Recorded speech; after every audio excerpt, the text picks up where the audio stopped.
everybody, and welcome to episode 151 of the Meet the Farmers podcast with me, Ben Eagle. Today, we're heading to the Cotswolds, to a National Trust tenanted farm to meet livestock farmer Matt Elliott, who is based across 110 acres on the Sherborne estate in Gloucestershire, producing grass-fed beef from his herd of pedigree Herefords known as the Sandy Hill Mob.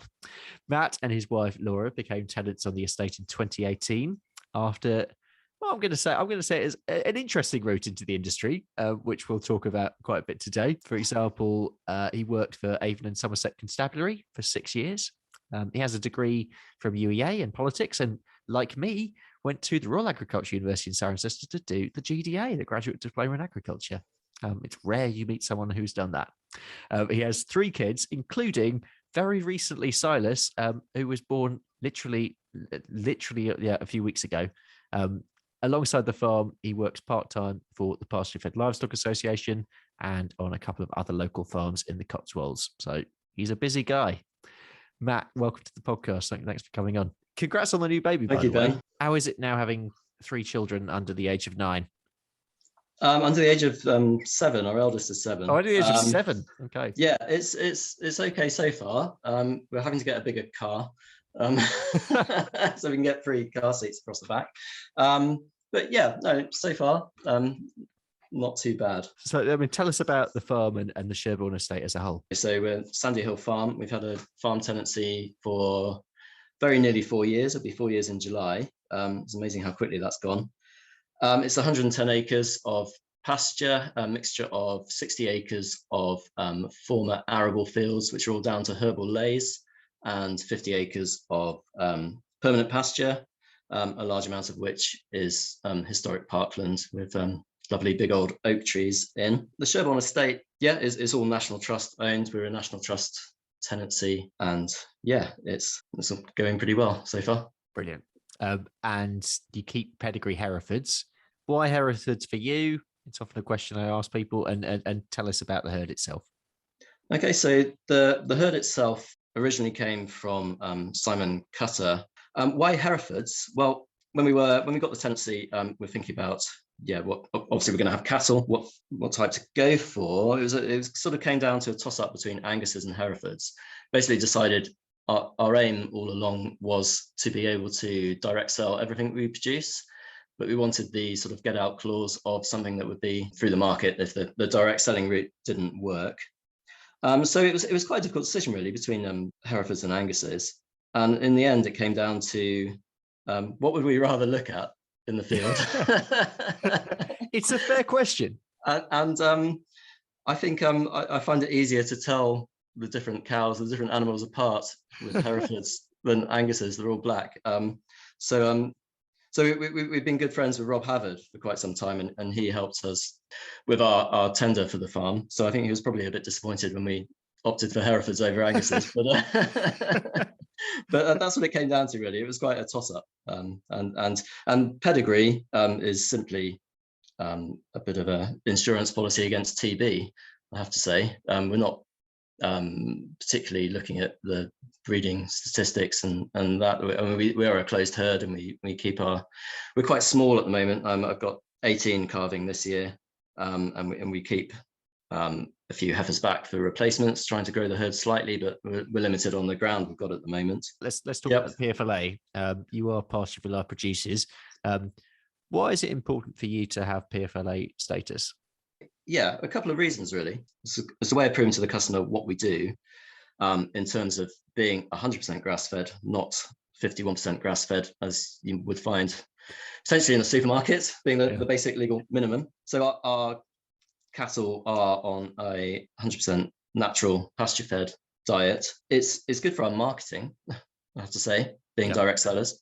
We get a lot of customers who find us through the Pasture for Life website, and also sort of the health benefits that Pasture for Life raised beef have for human health, and also the health benefits that the system has for cattle, I think. Also, it's just, I don't know, we've been, my wife Laura was the membership officer for Pasture for Life from 2016 for a couple of years, until our second child was born.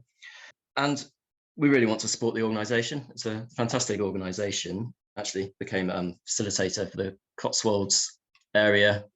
So Pasture for Life have set up regional groups, which is brilliant. We're running so lots of, I don't know, a dozen or so groups across the whole country. Okay. Who run farm walks and educational events. It's sort of a good way to network and learn more about the Pasture for Life way.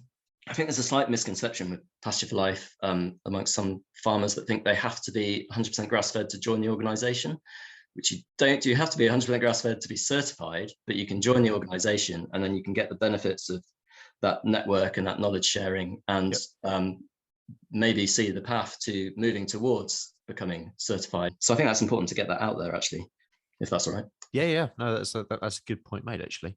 So mob grazing, use that as a technique, which of course originally comes from the work of Alan Savory. How does it work for you in practice? Yeah, what do you mean in terms of labour and and just all round benefits? In terms of your paddock formation, size, in terms of how often you're moving the herd, that kind of thing. During the grass growing season, we move daily. Yeah, we bale graze in the winter. So we set out, we have we make our own hay, big round hay bales, which we set out in the field beforehand. So we keep the herd in. So it's quite similar to mob grazing in cells, and we move them regularly. But we push in hay bales, and then come to the grass growing season, we are using our electric fencing to divide up our fields. And I tend to do most of it by eye, and sort of over the 4 years, I've learned how much grass I need to give the cattle, and depending on the grass growing season, how often I'm moving them and how quickly. There's some quite good benefits we've seen. I certainly think we grow more grass than set stocking, just down to the rest periods, and certainly in droughty years, it enables, I think, sort of more biodiversity to develop. So 60 acres of our farm are ex-conventional arable. They've been down for herbal lays for about 4 years. Okay. And the last couple of years, we've had orchids coming up in the fields, which I think says a lot about how the soil is recovering. I think, and the fungal activity in the fields. In actually quite a short amount of time. Yeah, totally. Yeah. You mentioned direct selling earlier on. So you're selling beef boxes locally. I'm just interested in how easy/difficult that was to set up. Yeah, it's not easy. So we started out when we bought the herd off Simon Cutter. We bought a number of store cattle as well. The turnaround for grass-fed cattle is not particularly quick. It was going to be at least 2 years before we had anything of our own that was ready to go. So we started out slowly, just marketing locally. We found that going through sort of local newsletters and things like that, and social media, basically started to build up an email list of customers. And then we had the store cattle, which, so year 1, 4 years ago, we sold a grand total of 3 fat cattle in that year. The next year we did 6, and then we were onto our own production, and we were able to start going monthly, which is what we do at the moment. Okay. So very slow process building up the market. Yeah, it's built. We've got quite a large number of people on our email list now. We've actually been packing head beef back from the butchers today, and I'll be delivering them tomorrow. And yeah, the sales, most of our sales sell out eventually. We have found, like, the pandemic was fantastic for sales and building local customer base. We were having sales 2 years ago that you'd advertise a beef animal and it would sell out within 24 hours. Wow. Now we're back to having to work at it. But okay, that's interesting. Yeah, definitely. I think people have. I don't know. There's other external issues, aren't there? People feeling a bit poorer, I think. So it's got slightly more challenging, direct selling. It's a slow build to get to where we are. And from our perspective, we want to add diversifications to the farm rather than just, we don't want to be doing. Oh, yeah. Baby crying in the background there. Yeah. Baby crying. Yeah, I think from our perspective, we're happy selling once a month, and we'd rather have other diversifications come in than be trying to sell more and more beef, if you see what I mean. Yeah, no, absolutely. Let's talk about your conservation side. So the whole farm is under various HLS options. I'm interested in when do those run out? When did your scheme start? When do those run out? And will you be applying for ELMS once that is all in motion, or are you looking at other options? I know I'm just really interested in people's sort of approach for this at the moment because they seem to be seeing it in very different ways. Yeah, well, it's something that's very important for us. Yeah, our HLS runs until next summer, August 2023. It's worth quite a lot to us. It's worth as much as our BPS to us at the moment. So yeah, we've had conversations with FWAG locally. So we're taking some advice on what to do next. I'm not sure exactly what it will look like yet, but it is important to us that it matches, or well, not just matches, exceeds what we're doing now in terms of getting the environmental benefits. Because the way I look at it is that because we're already sort of doing pretty well in terms of HLS, as the BPS reduces, rather than us thinking, okay, we're not doing much environmentally, BPS is reducing, we'll up the environmental. We're maybe potentially going to be penalised. You can't really, yeah. We can't really, yeah, exactly. So there is that's a bit of a worry actually. Are we going to be in a way penalised for already doing it, because the income that we will lose from the BPS might be more difficult for us to make up in environmental gains? Let's talk about glamping. Do you have so you are starting doing other diversifications, including that, and people can come and stay on the farm. Let's give that a plug. Okay, yeah. So that's been quite a long project. It was a lockdown project. Okay. We bought this old railway wagon on eBay, right? 2 years ago, March 2020, whatever. A quick project, but it's taken us about 2 years to get it sort of habitable, and it's almost there. So yeah, we want to try and let it out in the summer. But we're also, I'm currently staying in it myself while we're carving, because it means I can just pop out and check on the cows. And then yeah, we're looking at so we got into farming through woofing, really. Yeah. So we're hoping to get a few woofers ourselves this summer, while sort of Laura's quite occupied helping out on the farm as much as normal.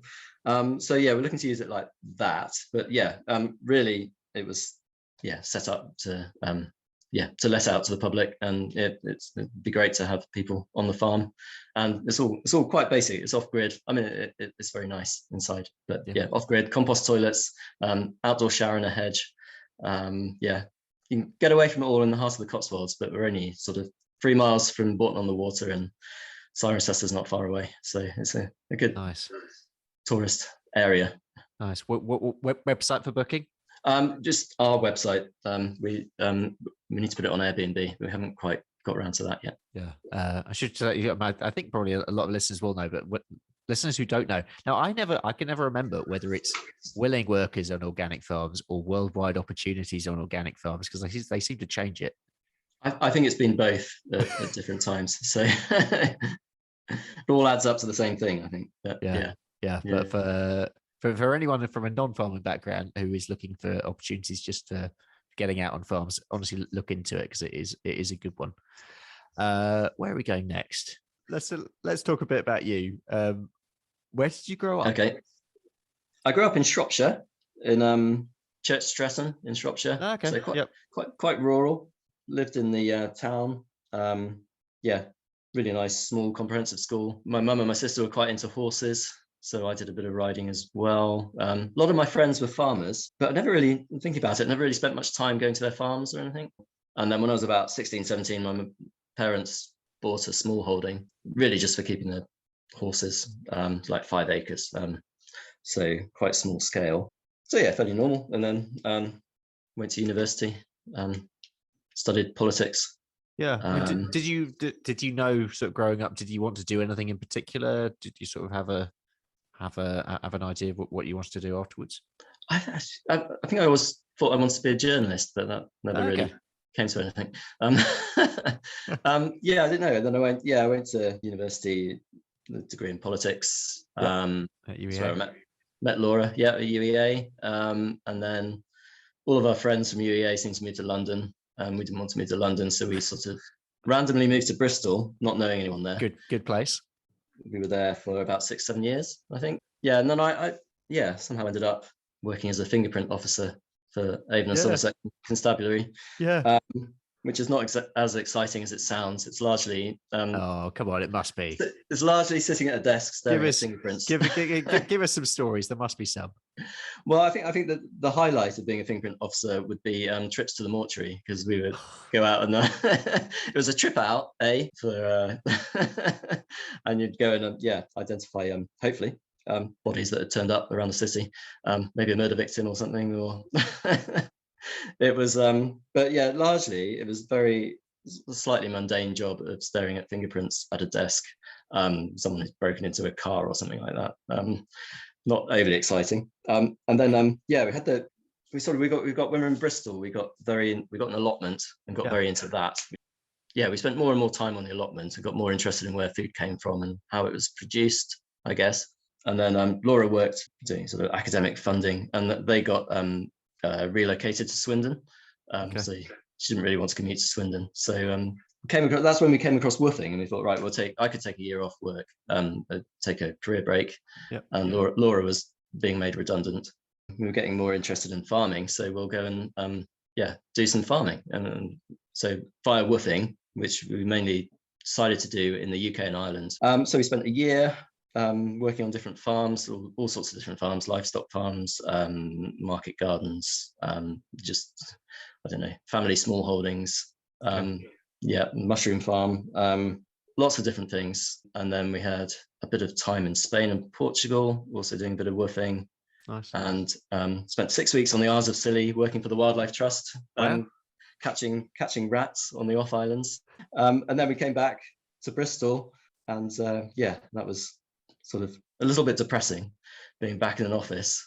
And that's when I changed jobs. I became I moved into intelligence then, partly due to sort of the knock-on effects of the 2008 sort of financial crisis. It takes a while to hit the public sector, but they were making people redundant, and I got what's called redeployed. So I was offered a shot at a few other jobs, or I would have been made redundant. And I got the intelligence job, which I did for a couple of years, and I really enjoyed doing that, actually. Despite the fact I found it quite hard being back in an office, that was right in the centre of Bristol. And I was sort of responsible for keeping tabs on car crime, mainly. So I would monitor daily car crime briefings to send out around the force, and tell officers where to patrol. And it was always the same people doing the same things in the same places. So you'd say, so-and-so's just come out of prison. He's going to be there. He's going to be doing this crime. Go and catch him at it and nick him, basically. And send him back to prison again for 6 months, and then we'll see him again. And then in 2014, so I'm interested in how this happened. In 2014, you moved to the Cotswolds and started actually working on a farm there. I mean, where was the farm, and how did that happen? So how did that happen? Yeah, that's a slightly interesting story, actually. So I think it must have been late 2012, we decided we wanted to try and leave Bristol, and we actually moved to Shropshire for a short period. Thinking that if we moved somewhere more rural, we might sort of get more sort of opportunities in bring ourselves across more opportunities in agriculture. I think at the time we thought we quite liked the idea of starting a market garden or something like that. Anyway, I got a job that sort of enabled us to move to Shropshire, which, let's just say, didn't work out very well. One of those. We've all had them. Incredibly freeing. And then so then I started working for a lady called Christine Page, who we'd woofed for in Shropshire. I don't know if you come across Christine, Smiling Tree Farm. So I spent at least a year working for Christine on the farm and other projects on whatever was going, basically. And then we had also woofed in the Cotswolds for a fantastic gentleman called Martin Squire, who farmed at Macaroni Downs Farm. So we spent a month with him when we were woofing during lambing, helping out. And I'd been back to help him every year during lambing since then. So probably another 3 seasons lambing with him. And basically he phoned me up one day and said, I'm looking for a full-time farm worker. Do you want to do it? Life changing. Yeah, exactly. So So that was that. So off we went. And Martin was sadly died 3 years ago. He was in his 80s. So yeah, I had most amazing. It was 6 years I worked for Martin. And yeah, he was just completely mad, fantastic, eccentric Cotswolds gentleman who had a farm up a mile-long track into a valley. And we just had, well, my two youngest girls were born there, and fantastic place. Let's talk about your tenancy and farm tenancies generally, I suppose. But did you apply for any other farm tenancies before you got the tenancy with the National Trust where you are now? Yeah, we did. Only seriously one other tenancy. There was an opportunity down in Devon, the Thurston estate. So a guy called David Thurston, who I think has at times been quite high up in the CLA and things like that. I think it's a fairly small estate down there, but he had the fantastic foresight to split off 100 acres, build a affordable house, and put it up as a opportunity. The person who had taken on that farm had moved on to a bigger farm. So that was the first tenancy we applied for, and we got an interview, and it was a really good experience. And David gave us lots of really good feedback afterwards. We obviously weren't successful, but that experience basically set us up. So we'd had a sort of a practice run. We'd put together a pretty decent tender, which we could adapt. So Sandy Hill, we don't have a farmhouse. It's just farmland. We've got a bit of farmyard and another farm building. And now we rent a house in the village in Sherborne. As it is now, we love being in the village. It's 2 minutes walk to the village school and the shop, 4-minute drive to the farm. For anyone listening who might be thinking of applying for a tenancy, might be thinking of ways of getting into the industry in their own right, what advice would you give them? And I'm just going to give a plug here for episode 128 with Chris Cardell. If you are interested in that, guys, go back and listen to that. I think my advice would be get experience on a farm. I think that's number one, actually. I always looked at my time on Macaroni Downs almost like an apprenticeship. The GDA was, I think in terms of getting a tenancy, I feel like to be taken seriously, you need some kind of qualification. Okay. I found that, again, not coming from a farming background, I learned so much from Martin in terms of practical farming approaches. Farming is, you've got to be a jack of all trades, haven't you? You've got to be adaptable, you've got to be an engineer, you've got to be able to solve problems that come along unexpectedly, you've got to be able to carve a cow. It's all stuff that you can't learn, I don't think, sitting in a classroom. Nothing beats getting actual experience, and I think you've got to be prepared to put yourself out there and maybe, like us, take a pay cut if you're really that passionate about it. You've got to realize that you're not going to earn the money that you could earn sitting in an office, maybe slightly dying of boredom. But that's what you've got to do, isn't it? You've got to put yourself out there. And from your point of view, what are the major barriers today, do you think, for new entrants who aren't from a farming background but who want to come into the industry? Well, I think it's opportunities. So like we've had at Sandy Hill, really it's a starter farm, really, isn't it? It's 110 acres. We keep an eye out for other tenancies coming up, and there's been absolutely nothing for the last couple of years, it seems to me, certainly on a small scale, that would suit someone coming into the industry. Sort of going back to what I was saying about the other tenancy we went for, David Thurston. What a fantastic thing to do, to create that opportunity. And there's so many people with tens of thousands of acres under their wing. How hard is it to break off 100 and give a young person an opportunity like that? You're setting up someone for the future, someone who may well take on a bigger farm on your estate in the future. So I think that's a major barrier, access to land, really. And for you, where do you, obviously you've got a lot going on at the moment, but where do you see yourselves going in the future? And I'm interested in what, I suppose, some of your biggest challenges are at the moment, but also what are the opportunities at the moment? We want to get slightly bigger. We'd quite like a bit more land. Selling beef once a month direct probably seems enough to us. So unless we start going down a sort of more conventional, selling them to market through a marketing group, whatever, we don't particularly want to grow the herd at the moment. But we want to start different diversified enterprises. I think stacking enterprises, it's a good feeling, supplying food into the local community. I go out and do all the deliveries myself, and I absolutely love it. So it'd be nice to expand that offering. We've just started a very small flock of sheep, again, just because people are asking us for lamb. So we can sell lamb, and that's a bit of a quicker turnaround, isn't it? We've had a number of ideas for different enterprises, which are very sort of early stages, and then a baby comes along and slightly messes up plans, I have to say. But hopefully over the next year or two, selling locally is what we want to do, and with a diverse offering of different products. Yeah. Challenges, I think, are the financial impacts of everything that's going on, really. COVID, Ukraine, Brexit. Yeah. It's sort of the perfect storm, isn't it? You name it at the moment. Yeah. So, and I think we're already seeing it selling direct, that people are watching the pennies in terms of where they're, and fair enough. Why wouldn't you? So that's a major challenge, is to be competitive enough whilst selling a really good quality product. I think that's a major challenge. Keeping the local customer base interested and hopefully able to afford what we produce and wanting it. Hopefully it's special enough that people keep on wanting it. Really. Yeah. Blimey, if you can't keep it going in the Cotswolds, I don't think anyone can. Yeah, no. So we're pretty lucky with the sort of the customer base surrounding us, but we've definitely seen it get a lot tougher in the last 6 months. Direct selling. Yeah, that is interesting. We're going to start to wrap things up now, and we always finish the show with the same 2 questions, which I'm going to ask you now. The first is, if you have a message for the public, any message, what would it be? Well, very similar to my last answer, actually. It's keep supporting small producers. Simple as that. And finally, a message for farmers. Message for farmers. I think it's quite interesting. Sort of, again, I go back to not coming from a farming background.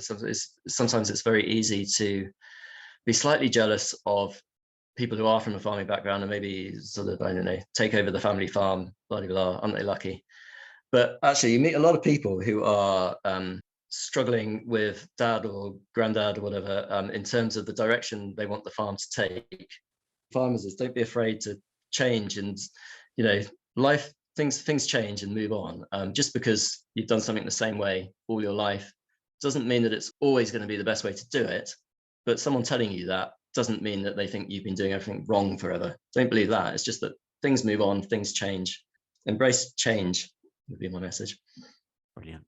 Well, we'll leave it there. But thank you so much, Matt, for coming on, and I hope Laura's doing well as well. I hope all goes well with the family.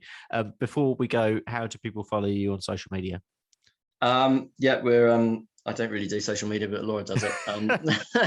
I completely avoid it. We are, I think, at Sandy Hill Mob. Grand. Everyone go over and follow them there. Thank you very much for listening.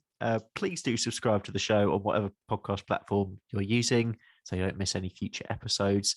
Next time, I'm going to be bringing you some content from the Cultivate Conference, which is happening later this week near Macclesfield. Tickets, I think, have sold out now, which is probably not much help me saying this now, but you can find out more about that at cultivateconference.co.uk. I'm Ben Eagle. This has been Meet the Farmers, and I will see you next week.